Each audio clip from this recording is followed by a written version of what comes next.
La estación de monitoreo alienígena detectó algo extraño moviéndose por el espacio. El operador del sensor no podía creer lo que veía en su pantalla, pues nada tenía sentido en esa nave. Llamó a su comandante para que revisara las lecturas, que mostraban una enorme nave acercándose a su territorio. Pero la señal energética era completamente errónea para algo de ese tamaño. El comandante estudió los datos cuidadosamente antes de ordenar a su equipo que escaneara la nave de nuevo, pensando que su equipo debía estar averiado. Pero el segundo escaneo arrojó exactamente los mismos resultados imposibles que el anterior. La nave parecía tener 2 kilómetros de largo según sus sensores, pero apenas producía energía, lo cual debería haber sido imposible para algo tan masivo, ya que naves de ese tamaño necesitaban reactores potentes que ardían como estrellas. Sin embargo, esta misteriosa nave parecía funcionar con casi nada. Y las lecturas de la composición del casco eran aún más desconcertantes, pues los escaneos mostraban hierro y acero, materiales antiguos que nadie había utilizado en naves militares en miles de años. Y el comandante de la estación sintió un escalofrío de preocupación al darse cuenta de que podría tratarse de una nave de guerra furtiva que utilizaba tecnología nunca antes vista. El capitán Jake Morrison estaba sentado en su silla de mando a bordo de la nave humana Defiance, bebiendo café y observando la pantalla con entusiasmo, pues la humanidad finalmente había encontrado pruebas de vida extraterrestre tras una larga búsqueda. Su tripulación trabajaba sin contratiempos en sus puestos, preparándose para el primer contacto con una civilización avanzada. Morrison preguntó a su navegante sobre su posición y ella informó que iban justo a tiempo para llegar a la estación alienígena en unos 20 minutos, lo que hizo sonreír a Morrison, pues este era el momento con el que la humanidad había soñado durante siglos. La Defiance era la primera nave humana capaz de viajar a velocidades superiores a la de la luz y la habían construido con los mejores materiales que la Tierra podía proporcionar, lo que significaba mucho acero y titanio, ya que eran los metales que los humanos mejor conocían y sabían trabajar con fiabilidad. La habían pintado de blanco y azul, símbolo de paz, y habían cargado sus bodegas con regalos e información sobre la cultura humana. Como Morrison quería causar una buena primera impresión a quien quiera que encontraran allí entre las estrellas, su oficial de comunicaciones informó que el paquete del primer contacto estaba listo para transmitirse en todos los idiomas alienígenas que habían logrado descifrar de las transmisiones que habían estado estudiando durante meses. El oficial táctico intervino de repente diciendo que estaban siendo escaneados por múltiples fuentes. Y Morrison le dijo que dejara que los alienígenas miraran todo lo que quisieran porque los humanos no tenían nada que ocultar y, de hecho, era una buena señal que los alienígenas les estuvieran prestando atención. Lo que Morrison no sabía era que su enfoque pacífico estaba causando pánico en la estación de monitoreo, porque cuanto más escaneaban los alienígenas su nave, más confundidos y asustados se sentían por lo que veían. El operador de sensores alienígenas informó que las lecturas de energía no tenían absolutamente ningún sentido, ya que mostraban una salida consistente con una pequeña nave de mensajería, pero la nave en sí era del tamaño de un acorazado militar. Y le dijo a su comandante que tenía que ser una nave de guerra furtiva, porque nada más podía explicar las extrañas lecturas que estaban obteniendo. El comandante envió de inmediato una alerta al Consejo Galáctico, advirtiéndoles que una nave desconocida con tecnología de sigilo avanzada estaba entrando en su espacio y no respondía a sus comunicaciones. En todo el territorio del Consejo, se activaron los sistemas de alarma y las naves militares comenzaron a posicionarse, ya que el Consejo se tomaba las amenazas muy en serio y nunca antes se habían topado con un acorazado sigiloso como ese, lo que lo hacía extremadamente peligroso. El almirante al mando de la flota más cercana recibió el informe y lo estudió cuidadosamente antes de ordenar a 30 naves de guerra que formaran una línea defensiva entre la misteriosa nave y el espacio del Consejo. Si se trataba de una invasión, debían estar preparados. Pero también ordenó a sus naves que no abrieran fuego primero, ya que necesitaban comprender a qué se enfrentaban antes de iniciar una guerra. Morrison notó que se formaba el comité de recepción delante de ellos cuando su navegante informó de la presencia de varias naves en su ruta. Y preguntó cuántas naves los esperaban, y ella contó 30 contactos confirmados. La mayor de ellas tenía una masa de aproximadamente 3 veces la del Defiance, y Morrison sintió que su entusiasmo se desvanecía un poco al darse cuenta de que los alienígenas quizá no fueran tan acogedores como esperaba. Pero ordenó a su tripulación que siguiera transmitiendo sus mensajes pacíficos y que ralentizará su aproximación para no parecer una amenaza para la flota que los esperaba. El oficial táctico informó que las naves alienígenas tenían sus armas encendidas, pero aún no habían fijado al Defiance como objetivo. Morrison ordenó activar los escudos defensivos, pero le dijo a su oficial de armas que mantuviera todas las armas humanas completamente apagadas. Porque el De ninguna manera iniciarían una guerra interestelar por accidente en el primer contacto de la humanidad con extraterrestres.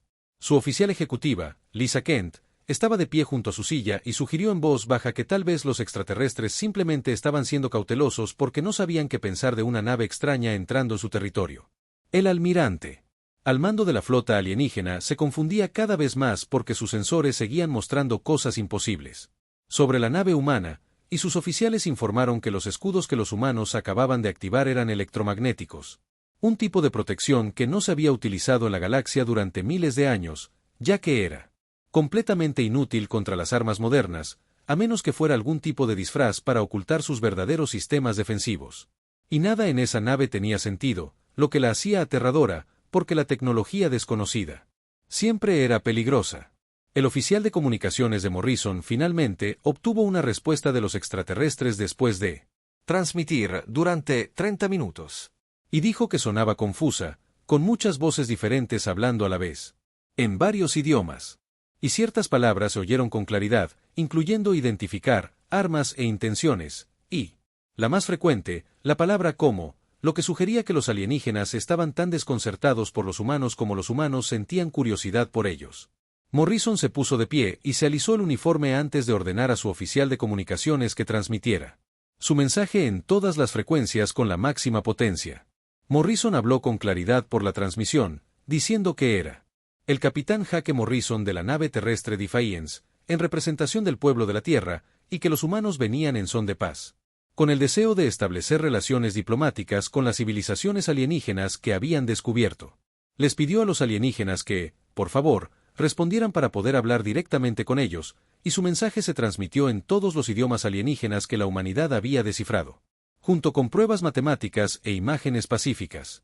Pero lo que él no sabía era que su mensaje estaba causando aún más confusión entre los alienígenas, quienes ahora se preguntaban quiénes eran esos humanos y cómo habían construido una nave que parecía desafiar todo lo que la galaxia creía saber sobre física e ingeniería. La traducción del mensaje de Morrison llegó distorsionada a las naves alienígenas, pero la palabra Tierra se escuchó con suficiente claridad, y el almirante Texor ordenó de inmediato a sus especialistas en idiomas que buscaran en todas las bases de datos de los archivos del Consejo cualquier mención de este planeta o de estos humanos. Pero no encontraron absolutamente nada, ya que no existía ningún registro de la Tierra ni de la humanidad en ninguna base de datos de civilizaciones conocidas, lo cual debería haber sido imposible, puesto que las especies no aparecen de repente en el espacio sin que nadie las note. Desarrollando tecnología. La confusión del almirante aumentó al darse cuenta de que estos humanos eran completamente desconocidos para toda la comunidad galáctica. Morrison estaba preocupado porque habían pasado 30 minutos desde que comenzó a transmitir. Y aunque su tripulación detectó que los alienígenas recibían sus mensajes con claridad, nadie respondía directamente y su oficial de comunicaciones confirmó que sus señales eran fuertes y que las naves alienígenas sin duda las estaban escuchando. Pero por alguna razón, no respondían. El comandante Kent estudió la pantalla táctica e informó que seguían llegando más naves alienígenas, lo que elevó el total a 47 naves. Morrison sintió un nudo en el estómago. Porque esta no era, sin duda, la bienvenida amistosa que había esperado al planificar la misión. El oficial táctico informó que aún no había señales de agresión directa, pero detectaba lo que parecían ser sensores de puntería sobrevolando la Defiance, lo que significaba que los alienígenas, como mínimo, estaban considerando sus opciones de armamento. Morrison se dio cuenta de que los alienígenas debían estar asustados porque no sabían qué pensar de una nave extraña que utilizaba tecnología que no comprendían. Y le dijo a Kent que necesitaban demostrarles a los alienígenas que los humanos estaban dispuestos a reunirse cara a cara y que tal vez enviar una pequeña lanzadera con un equipo diplomático demostraría mejor sus intenciones pacíficas que simplemente transmitir mensajes al espacio. Kent le recordó que las regulaciones prohibían que el capitán formara parte de los equipos de primer contacto, ya que era demasiado arriesgado. Pero Morrison argumentó que las regulaciones se habían redactado antes de que se supiera de la existencia de los alienígenas y se negaba a poner a su gente en peligro mientras él permanecía a salvo en la nave. Además, los protocolos diplomáticos de la Tierra sugerían que los líderes debían reunirse con otros líderes, y enviar a un oficial subalterno podría considerarse una ofensa por parte de los alienígenas. Así pues, tomó su decisión y ordenó a la tripulación que preparara una lanzadera, mientras que Kent tomaría el mando del Defiance en su ausencia. La flota del Consejo debatía acaloradamente qué hacer con la extraña nave humana, y algunos representantes querían destruirla de inmediato, alegando que enviar una nave de guerra furtiva al espacio del Consejo era un acto de guerra. Pero argumentaron que no debían atacar sin comprender primero la situación. Y un anciano representante, que era básicamente energía pura contenida en un cristal, sugirió que simplemente hablaran directamente con los humanos en lugar de discutir sobre qué hacer. Tras mucho debate, el Consejo acordó establecer comunicaciones directas, aunque muchos de ellos seguían muy recelosos de las intenciones humanas. El almirante T-Snor preparó su mensaje cuidadosamente, trabajando con expertos lingüísticos para traducirlo correctamente. Y cuando Morrison recibió la transmisión, inmediatamente ordenó a su oficial de comunicaciones que la transmitiera, y la pantalla mostró a un alienígena que parecía un cruce entre una mantis religiosa y un escarabajo, erguido, con uniforme militar y ojos compuestos que reflejaban las luces de su puente. El almirante se identificó como comandante de la flota de mantenimiento de la paz del Consejo antes de exigir a Morrison que explicara quién era y qué pretendía en el espacio del Consejo con una nave tan preocupante. Morrison dio un paso al frente, asegurándose de que los alienígenas pudieran verlo con claridad, y se presentó como capitán de la primera nave interestelar de la humanidad. Explicó que la Tierra había detectado transmisiones del Consejo y había viajado desde muy lejos para establecer un contacto pacífico. Pero el almirante pareció confundido cuando Morrison dijo que la Tierra era desconocida para el Consejo y preguntó qué sector controlaba el Imperio humano. Morrison negó con la cabeza, pues los humanos no eran un imperio en absoluto, sino que provenían de un único planeta a unos 47 años luz de distancia, sin colonias ni otras naves capaces de realizar viajes interestelares.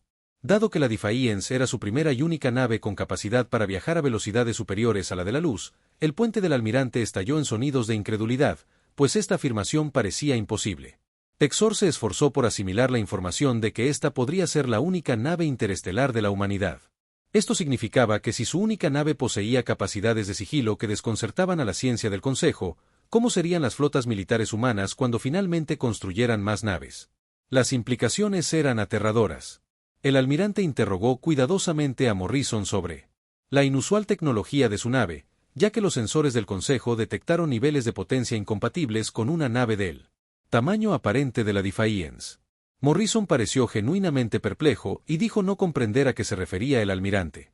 Pues la Defiance funcionaba con un reactor de fusión estándar y los humanos no ocultaban nada, ya que habían estado difundiendo todas sus especificaciones junto con sus intenciones pacíficas. Pero el almirante explicó que sus sensores mostraban que la nave humana tenía 2 kilómetros de eslora y una masa de aproximadamente 7 millones de toneladas, lo que debería requerir mucha más energía de la que detectaban. Morrison pareció aún más confundido, pues sabía que su propia nave tenía solo 400 metros de eslora y una masa de aproximadamente 80.000 toneladas, que su reactor de fusión podía manejar sin problemas. Ambos puentes quedaron en completo silencio cuando todos se dieron cuenta de que sus sensores indicaban información totalmente contradictoria, y los oficiales revisaron frenéticamente sus lecturas, pero las cifras permanecieron iguales en ambos bandos. Finalmente, un oficial subalterno en el puente del almirante sugirió que tal vez la composición del casco humano estaba causando distorsión en los sensores, ya que lo habían interpretado como hierro y acero primitivos, lo cual todos habían descartado como imposible. Pero ¿qué pasaría si esos materiales no fueran primitivos en absoluto, sino que hubieran sido diseñados específicamente para interactuar con los sensores del Consejo de maneras inesperadas? De repente, todos comprendieron que los humanos habían creado un blindaje que hacía que su nave pareciera 5 veces más grande de lo que realmente era. Y habían disfrazado su verdadera potencia, construyendo lo que parecía una nave primitiva, pero que en realidad era una obra maestra de la tecnología de sigilo. Afirmaban que esta era su primera nave interestelar construida por una especie sin imperio, sin colonias y sin experiencia previa en viajes espaciales, lo que los convertía en la mayor amenaza que la galaxia jamás había enfrentado o en los ingenieros más ingeniosos del espacio conocido, o quizás ambas cosas. Morrison estaba teniendo sus propias revelaciones mientras preguntaba a su tripulación por qué sus sensores y los sensores alienígenas arrojaban resultados tan diferentes. Y su oficial de comunicaciones revisó todas las transmisiones, buscando errores en las especificaciones enviadas. Descubrió que, al enviar sus mediciones, los humanos usaban unidades métricas. Pero el software de traducción no había tenido en cuenta los sistemas de medición completamente diferentes que usaban los alienígenas, lo que generó errores en cadena en la forma en que los sensores alienígenas interpretaban los datos recibidos al escanear la Defiance. El ingeniero de la nave explicó que los sensores del Consejo estaban calibrados para ciertos tipos de materiales y tecnologías que eran estándar en la galaxia. Pero los humanos usan materiales y métodos completamente diferentes, lo que significaba que los sensores alienígenas recibían lecturas confusas y, esencialmente, veían imágenes fantasma de la Defiance. La distancia que la hacía parecer mucho más grande de lo que realmente era. Y Morrison no pudo evitar reírse ante el absurdo de que la humanidad hubiera construido accidentalmente una nave furtiva sin quererlo, simplemente porque sus métodos de construcción eran tan diferentes de los que usaba el resto de la galaxia. Tesnor propuso una reunión cara a cara para aclarar todas estas discrepancias, y Morrison aceptó rápidamente, sugiriendo que enviaran una lanzadera con una pequeña delegación diplomática. El almirante aceptó, pero insistió en medidas de seguridad, incluyendo escolta de cazas y celebrar la reunión en la estación de monitoreo, donde habían detectado por primera vez la nave humana. Morrison aceptó estas condiciones y preparó a su equipo para la partida. Ambas partes esperaban que la reunión en persona les ayudara a comprenderse mejor de lo que sus confusas lecturas de sensores les habían permitido hasta entonces. La bahía de lanzaderas de la estación de monitoreo alienígena era diferente a todo lo que el equipo humano había imaginado, con paredes que brillaban con una suave luz azul proveniente de organismos vivos. Y la atmósfera tenía un poco más de oxígeno que la de la Tierra, lo que hizo que todos se sintieran energizados y alerta. El capitán Morrison guió a su equipo a través de la esclusa de aire. Vestían uniformes de gala con cascos transparentes, por si acaso necesitaban aire terrestre. Pero, ¿cómo resultó? La atmósfera de la estación era perfectamente respirable para los humanos, lo que fue su primera grata sorpresa del día. El almirante Texor los esperaba junto a otros 4 seres de especies completamente diferentes, y Morrison pudo observar de cerca la verdadera diversidad alienígena al ver al almirante, con aspecto de mantis, de casi 3 metros de altura y con una armadura púrpura. Junto a él, una criatura reptiliana cubierta de escamas, una medusa flotante con un traje de neopreno, un ser cubierto de pelaje gris que parecía casi felino y, finalmente, un pequeño cristal que brillaba con su propia luz interna. El almirante presentó a cada miembro de su delegación antes de que Morrison presentara a su propio equipo y se quitara el casco para mostrar su rostro, lo que provocó reacciones de sorpresa entre todos los alienígenas presentes. El ser de cristal, llamado Quoram, pulsó con una luz dorada y preguntó si los humanos realmente respiraban una mezcla de oxígeno y nitrógeno sin trajes ambientales. Morrison confirmó que la atmósfera de la Tierra era muy similar al aire de la estación, lo que asombró al científico felino llamado Tibron, ya que las especies con esos requisitos exactos eran aparentemente muy raras en la galaxia. Dado que la mayoría de las civilizaciones espaciales se basaban en silicio o respiraban metano, tener necesidades ambientales compatibles resultaba inusualmente conveniente para ambas partes. DE condujo a todos a una sala de conferencias diseñada para albergar a múltiples especies, con sillas variadas, diferentes configuraciones de gravedad y estaciones de respiración, y los humanos tomaron asiento en una mesa que se ajustaba automáticamente a su altura.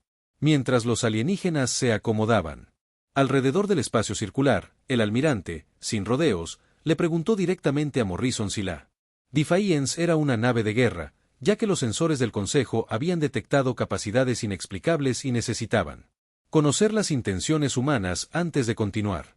Morrison eligió sus palabras con cuidado, explicando que la Defiance era principalmente una nave diplomática.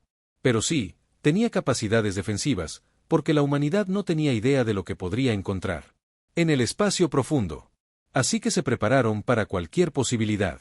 Y el oficial reptiliano llamado Cal resiseó con furia, diciendo que los escaneos del Consejo mostraban un blindaje impenetrable y una generación de energía sin sentido.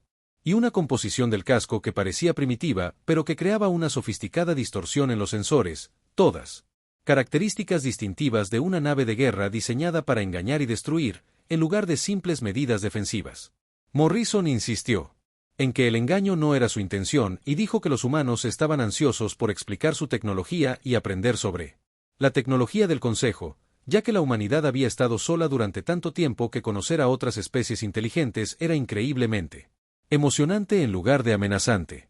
Y el oficial científico humano, Alex Green, intervino, preguntando si podían discutir que detectaban realmente los sensores alienígenas, porque sospechaba que existían malentendidos fundamentales sobre la tecnología humana que una comparación directa podría aclarar rápidamente. La científica medusa Pelara flotó hacia adelante. y explicó que los sensores del Consejo indicaban que la Defiance tenía una masa aproximada de 7 millones de toneladas y una longitud de 2.000 metros. Pero su potencia sugería algo mucho menor, lo cual era característico de la tecnología de sigilo militar.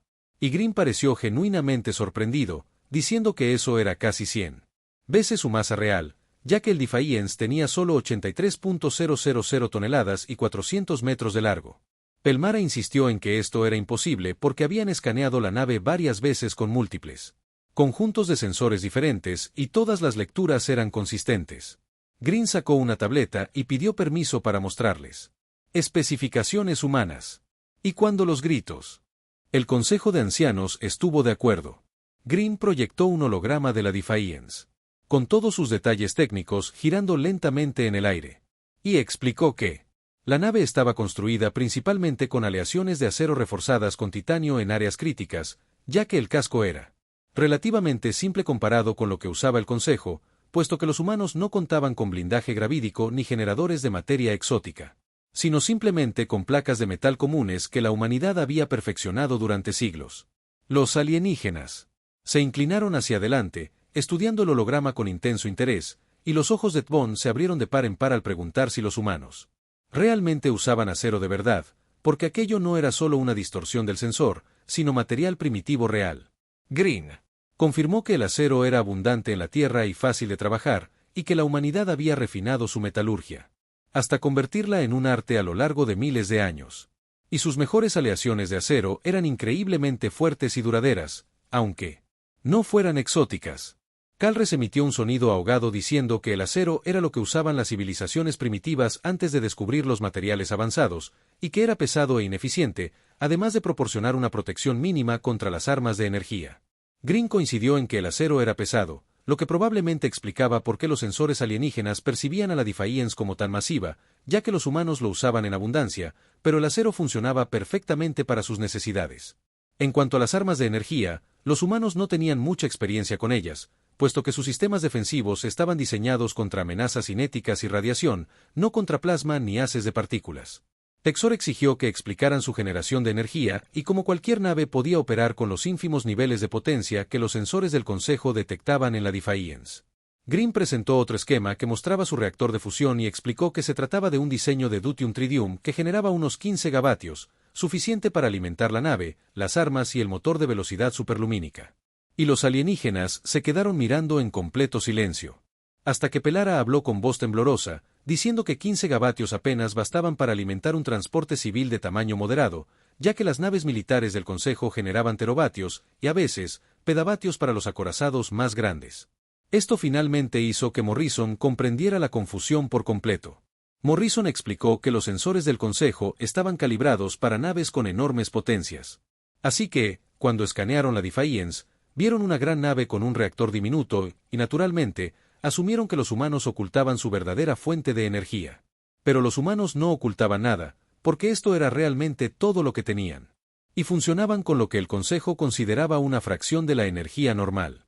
Kent añadió que los humanos habían construido toda su nave teniendo en cuenta las limitaciones de su tecnología, en lugar de intentar igualar algún estándar universal cuya existencia desconocían. La cola de Tiberrón se agitó con agitación mientras decía que era imposible viajar a velocidades superiores a la de la luz con tan poca energía, ya que los requisitos energéticos por sí solos lo harían inviable. Green preguntó qué método utilizaba el Consejo para los viajes FTL y explicó que usaban motores de compresión gravitacional estándar que creaban pozos gravitacionales delante de las naves, en los que caían continuamente, comprimiendo el espacio pero requiriendo una enorme cantidad de energía para mantenerse. Green asintió con entusiasmo, diciendo que los humanos habían intentado ese enfoque, pero no podían generar suficiente energía, así que optaron por una dirección completamente diferente. Green explicó que los humanos usaban lo que llamaban un motor derivado de aluvier, que creaba una burbuja de espacio normal alrededor de la nave, contrayendo el espacio delante y expandiéndolo detrás. Este método era mucho más eficiente energéticamente que la compresión gravitacional, pero tenía limitaciones significativas en velocidad y alcance, y los alienígenas pidieron más detalles.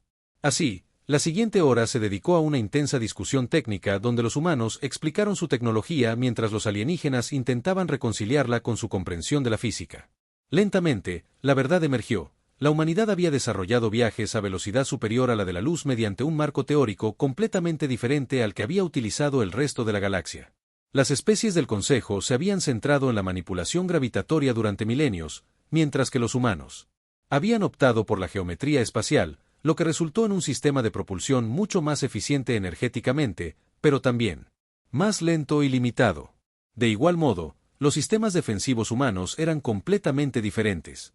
Mientras que las naves del Consejo utilizaban escudos de energía alimentados por reactores masivos, los humanos dependían de blindaje físico y sistemas de defensa puntual, y su primitivo blindaje de acero era tan denso y estaba tan bien diseñado que los sensores del Consejo no podían penetrarlo correctamente, lo que lo hacía parecer un sofisticado blindaje de sigilo con bloqueo de sensores cuando en realidad era simplemente un blindaje convencional muy bueno.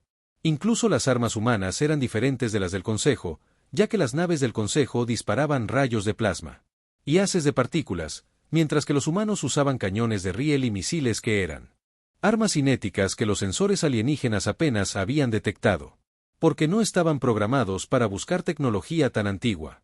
Y Pelmara cantó maravillado, diciendo que los humanos habían creado tecnología completamente paralela y alcanzado la capacidad de viajar a velocidades superiores a la de la luz mediante diferentes medios y principios distintos, lo cual no debería ser posible. Morrison preguntó por qué no, a lo que le explicaron que se suponía que existían caminos óptimos en el desarrollo tecnológico. El almirante dijo que la mayoría de las especies siguieron trayectorias similares, descubrieron el fuego, luego la electricidad, después la energía nuclear, luego la manipulación gravitacional, y finalmente los viajes a velocidades superiores a la de la luz. El camino variaba ligeramente entre las especies, pero los fundamentos siempre eran los mismos. Green dijo que la humanidad había tomado un camino diferente, porque se centró en que la sede del Consejo Galáctico orbitará un enorme gigante gaseoso en una región del espacio que había conocido la paz durante más de 3000 años. La estación era un monumento a la cooperación, construido por cientos de especies, a lo largo de incontables generaciones. Se asemejaba a una flor con pétalos que se extendían desde un núcleo central, donde cada pétalo representaba una región diferente del espacio del Consejo. Y mientras la Defiance se acercaba con una fuerte escolta, la tripulación de Morrison finalmente comprendió la verdadera magnitud de la civilización que habían encontrado, pues la estación tenía casi 100 kilómetros de diámetro, con miles de naves moviéndose a su alrededor como abejas alrededor de una colmena. La teniente Amy Hughes, de navegación, informó que había más de 10.000 naves dentro del alcance de los sensores y algunas eran enormes en comparación con la Defiance. Morrison preguntó si alguna representaba una amenaza, pero la oficial táctica respondió que no, ya que, si bien muchas eran naves militares, ninguna apuntaba a la nave humana y, de hecho, se estaba despejando el tráfico para permitirles un acceso directo. Kent observó que esto significaba que o bien los alienígenas les estaban dando una cálida bienvenida o se aseguraban de que los humanos no se acercaran demasiado a nada importante, y Morrison supuso que probablemente se trataba de ambas cosas a la vez. La nave fue conducida a un muelle especial reservado para naves diplomáticas. Y mientras maniobraban cuidadosamente para posicionarse, Morrison observó todas las medidas de seguridad, incluyendo escudos de energía que protegían su aproximación y al menos 20 plataformas defensivas con armas apuntando directamente a su ubicación. El oficial táctico comentó que los alienígenas estaban siendo muy cautelosos, lo cual era comprensible, ya que aún no comprendían del todo las capacidades humanas. Morrison estuvo de acuerdo, diciendo que no podía culparlos por ser cautelosos. Una vez atracados a salvo, Morrison reunió una delegación más numerosa que antes, incluyendo a su ingeniero jefe, Brandon Cole, a la médica, Diane Foster, y al oficial cultural, Justin Ward, porque esta era la presentación formal ante el Consejo en pleno, y necesitaban representar bien a la humanidad. Así que todos llevaban sus mejores uniformes de gala y tabletas con información sobre la Tierra y sus numerosas civilizaciones.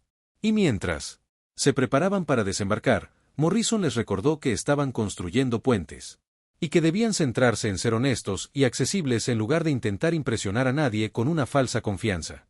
La sala del consejo dejó a Morrison sin aliento la primera vez que la vio. Era un anfiteatro enorme, con capacidad para miles de seres, aunque solo unos cientos de representantes estaban presentes. Y su arquitectura se adaptaba a todo tipo de cuerpo imaginable, con secciones especiales para voladores, nadadores, seres enormes y diminutos. En el centro había un escenario rodeado de proyectores holográficos que podían mostrar cualquier cosa que los oradores necesitaran presentar. El anciano Quorum recibió a la delegación humana. En la entrada, que irradiaba una cálida luz dorada. Quorum explicó que Morrison tendría la oportunidad de hablar y responder preguntas del Consejo en pleno, pero le advirtió que algunos representantes se mostraban escépticos sobre las intenciones humanas.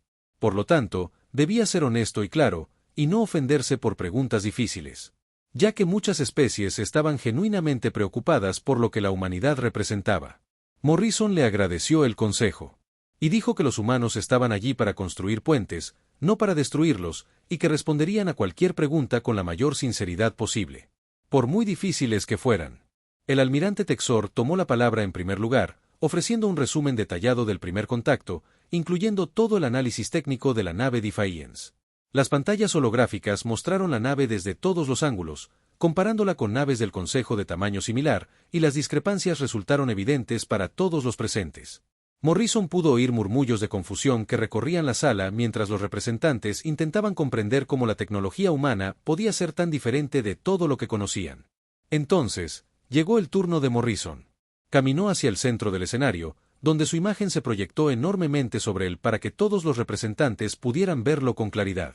Morrison comenzó presentándose como representante. En representación de la Tierra y la humanidad, explicó que los humanos eran una especie joven, recién llegada a las estrellas, que había venido en paz con la esperanza de entablar amistad. Activó una pantalla holográfica que mostraba la Tierra girando lentamente en el espacio y la describió como el hogar de la humanidad, orbitando una estrella amarilla. Explicó que los humanos eran una especie diversa con miles de culturas, cientos de idiomas y muchas formas de vida diferentes. Pero estaban unidos por su asombro ante el universo y su deseo de comprender su lugar en él. La pantalla cambió para mostrar la historia de la humanidad en una rápida secuencia, desde herramientas primitivas hasta ciudades modernas. Morrison explicó que la humanidad solo había existido como especie tecnológica durante unos pocos miles de años, había logrado los vuelos espaciales hacía menos de 200 años y había estado completamente sola, buscando desesperadamente en las estrellas cualquier señal de que no eran la única vida inteligente existente. Durante décadas, los humanos habían escuchado, buscado y esperado. Hasta que, hace 3 meses, finalmente escucharon transmisiones del Consejo que demostraron que la humanidad no estaba sola después de todo. La voz de Morrison se hizo más fuerte y apasionada al explicar que la Defiance era la respuesta de la humanidad a ese primer contacto. Porque los humanos habían construido la nave con su mejor tecnología, la habían cargado de regalos e información y la habían enviado a través de las estrellas específicamente para encontrar al Consejo, reunirse con ellos, saludar a la galaxia y presentarse como es debido. Y mostró imágenes de la Defiance en construcción, con miles de humanos trabajando juntos en el enorme proyecto, y explicó que no sabían qué encontrarían ni si serían bienvenidos o temidos. Pero vinieron de todos modos, porque la oportunidad de encontrar otra vida inteligente valía cualquier riesgo. Un representante de Crystalline se puso de pie, haciendo sonar campanas, y preguntó cómo la nave humana podía usar materiales y métodos. El Consejo los consideraba primitivos, pero aún así lograban viajes más rápidos que la luz. Y Morrison respondió que lo primitivo era solo una cuestión de perspectiva, porque el acero podría parecerles anticuado. Pero la humanidad lo había estado trabajando durante miles de años y había perfeccionado su metalurgia hasta convertirla en un arte. Y sus aleaciones de acero eran increíblemente fuertes y resistentes a la radiación y a los impactos, y fáciles de reparar. Y puede que no fueran materiales exóticos, pero eran eficaces para las necesidades humanas. Otro representante, con la apariencia de un cerebro flotante en una cápsula de cristal, habló con una voz telepática, preguntando cómo la generación de energía humana podía ser tan insuficiente para una nave de ese tamaño, y aún así afirmar alcanzar velocidades superiores a la de la luz. Green dio un paso al frente, pidiendo permiso a Morrison antes de dirigirse al Consejo, y explicar que los humanos no violaban las leyes físicas, sino que simplemente las aplicaban de forma diferente porque su propulsión se basaba en la manipulación de la geometría del espacio-tiempo en lugar de generar campos gravitacionales masivos, y se trataba menos de fuerza bruta y más de sutileza, ya que contraían el espacio por delante y lo expandían por detrás, surfeando efectivamente sobre una ola del propio espacio-tiempo. Green continuó explicando que las matemáticas de este enfoque habían sido conocidas por la humanidad durante décadas, pero no podían generar suficiente energía para los diseños originales.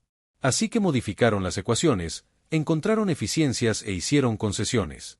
Su motor era más lento que los del Consejo y tenía menor alcance, pero funcionaba y les permitía llegar a las estrellas, y el cerebro flotante pulsaba. Decir esto era fascinante.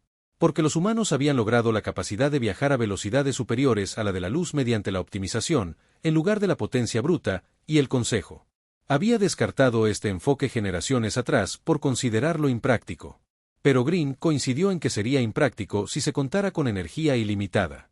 Pero los humanos no tenían ese lujo, así que tuvieron que ser creativos. Las preguntas continuaron durante horas, abarcando todos los aspectos de la civilización humana.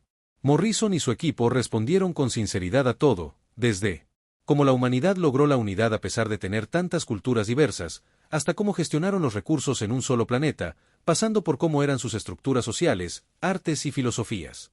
Y no ocultaron los defectos humanos ni pretendieron que su especie fuera perfecta, sino que hablaron abiertamente sobre sus guerras y luchas contra la desigualdad, los prejuicios y la destrucción ambiental, haciendo hincapié en que los humanos aprendían de sus errores y se esforzaban por mejorar.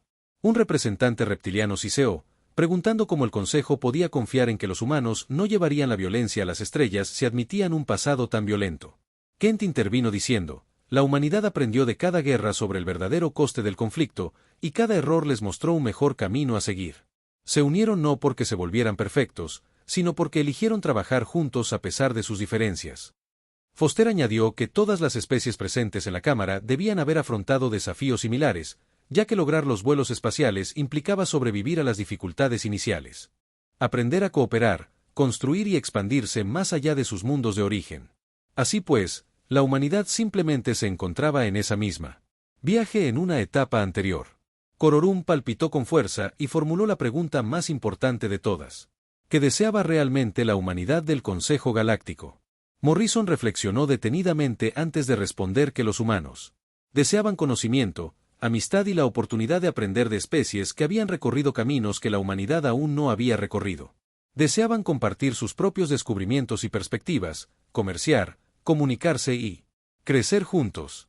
E hizo un gesto a su tripulación, explicando que los humanos habían venido a las estrellas no para conquistar ni tomar, sino para encontrar su lugar en una comunidad más amplia, porque la Tierra era su hogar, pero el universo era su futuro. Y esperaban que el Consejo les ayudara a navegar por él. Parte 5. 20 horas después, la delegación humana fue convocada de nuevo a la Cámara del Consejo, donde todos los representantes se habían reunido, y la atmósfera estaba cargada de anticipación mientras todos esperaban escuchar la decisión que determinaría el lugar de la humanidad en la galaxia.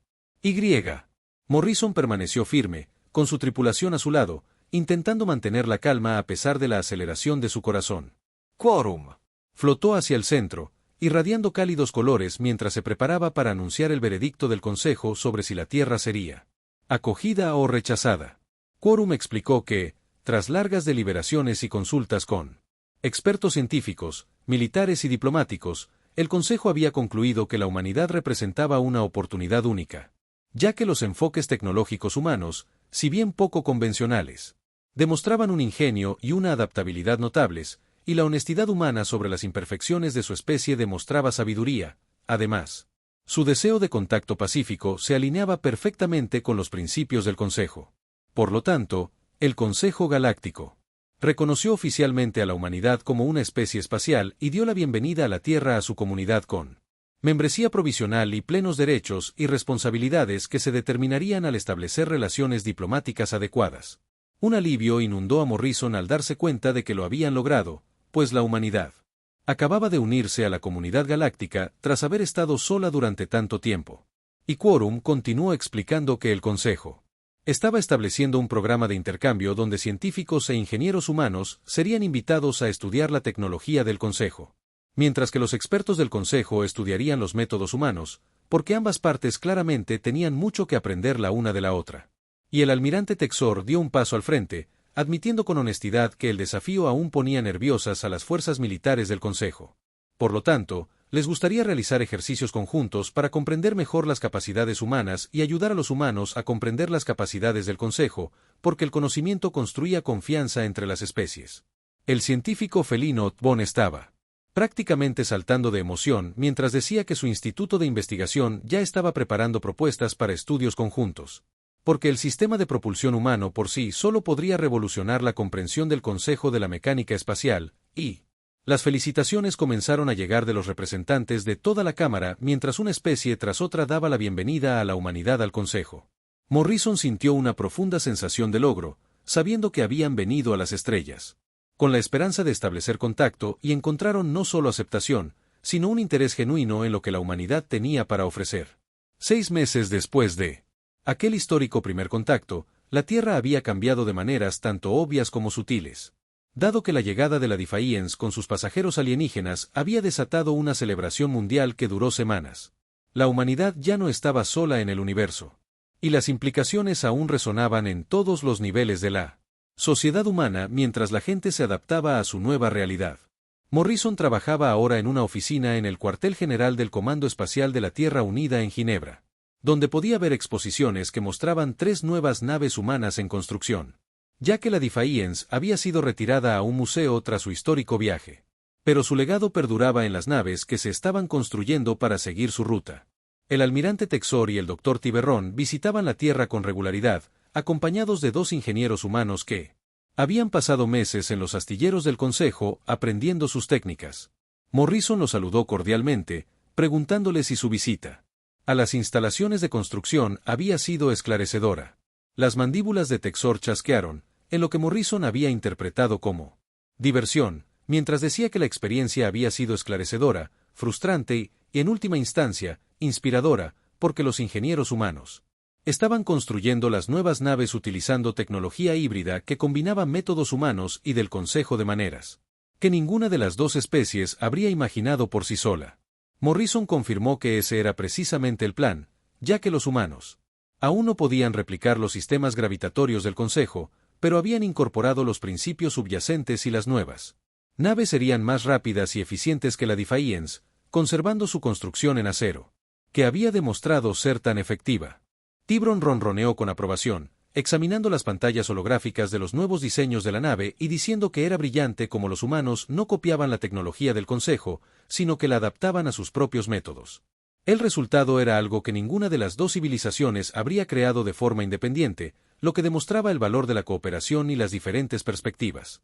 La ingeniera humana, Carla Wright, intervino con entusiasmo, diciéndole a Morrison que debería ver lo que el Consejo estaba haciendo, ya que estaban experimentando con técnicas de metalurgia humanas y aparentemente con aleaciones de acero humanas al combinarlas. Con los materiales del Consejo, la ciencia creó un blindaje para el casco más resistente que el que cualquiera de las 2 civilizaciones había logrado antes. El otro ingeniero, Paul Stevens, añadió que ambas partes estaban aprendiendo genuinamente la una de la otra, en lugar de simplemente transferir conocimientos, lo que hacía que todo el intercambio fuera mucho más valioso de lo que nadie había esperado. Morrison sonrió porque esto era exactamente lo que había esperado cuando se embarcó en la Defiance. Preguntó cómo progresaban los intercambios culturales. Y admitió que los resultados eran mixtos, ya que algunas especies encontraban a los humanos fascinantes, mientras que otras aún se sentían incómodas con lo diferente que era la humanidad de las normas galácticas. Además, la semana pasada se produjo un incidente incómodo cuando una delegación humana intentó estrechar la mano de un alienígena que respiraba metano, y los trajes ambientales hicieron que el gesto fuera casi imposible de realizar correctamente. Morrison reconoció que aún estaban trabajando en protocolos adecuados para la interacción entre especies y dijo que llevaría tiempo definir todos los detalles, pero que finalmente lo resolverían. Un sonido de comunicación interrumpió su conversación cuando el asistente de Morrison apareció en pantalla visiblemente nervioso e informó de una llamada urgente del Museo Memorial Defiance sobre un visitante inesperado.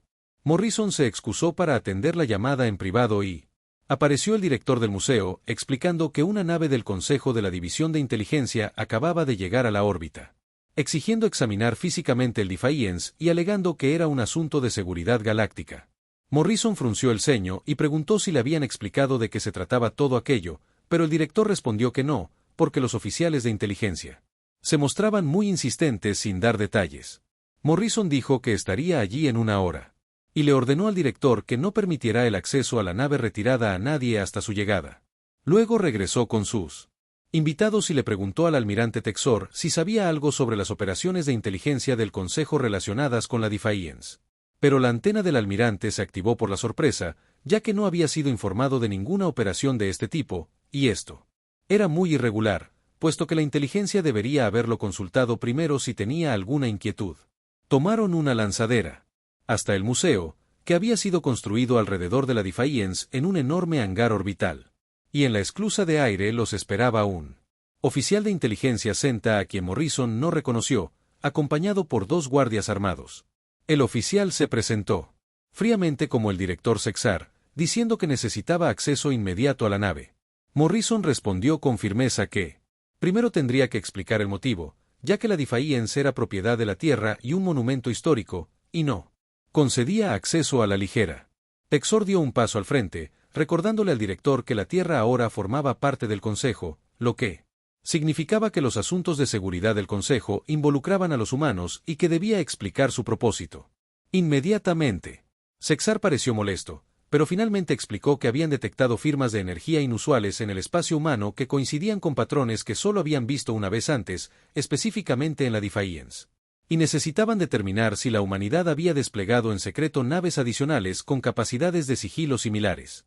Morrison afirmó rotundamente que no, ya que todas las naves humanas capaces de viajar a velocidades superiores a la de la luz estaban contabilizadas y sus posiciones estaban registradas en las estaciones de monitoreo del Consejo. Pero el director insistió en que debían verificarlo, ya que el perfil de sensores único de la Defiance la convertía en una potencial amenaza para la seguridad si alguien hubiera replicado la tecnología. Tibron interrumpió, pidiéndole al director que describiera esas misteriosas firmas en detalle. Y cuando Sextar abrió las pantallas de datos, el científico felino las estudió con atención mientras su cola se agitaba con nerviosismo. Y entonces anunció que esas señales no eran tecnología humana en absoluto. Morrison preguntó a qué se refería. Tiberron. Explicó que los reflejos de los sensores que habían detectado eran causados por las propiedades electromagnéticas del acero humano, lo que significaba que esas nuevas señales que preocupaban al director no provenían de naves humanas, sino de asteroides. Debido a que el Consejo había estado buscando aleaciones exóticas y firmas energéticas durante tanto tiempo, se habían vuelto prácticamente ciegos a los minerales metálicos simples. Todos miraron al científico en un silencio atónito mientras continuaba explicando que esas firmas. La División de Inteligencia detectaba asteroides ricos en hierro que siempre habían estado ahí. Pero nadie los había notado. Porque los sensores del Consejo no buscaban materiales primitivos. El color de Sexar cambió a un tono que Morrison había aprendido que significaba vergüenza, cuando el director se dio cuenta de que su preocupación de seguridad eran en realidad solo rocas espaciales. Morrison no pudo evitar sonreír al decirlo. La gran inteligencia del Consejo estaba desconcertada por los asteroides y emitió un sonido que podría haber sido una risa, diciendo que esto era perfecto y que el director le debía una disculpa a Morrison por la intrusión. Morrison aceptó la disculpa con amabilidad y dijo que no había habido ningún problema. Pero este incidente resaltaba un punto interesante porque, al unirse al Consejo, la humanidad había cambiado literalmente su visión del universo, ya que ahora detectaban cosas que sí habían detectado.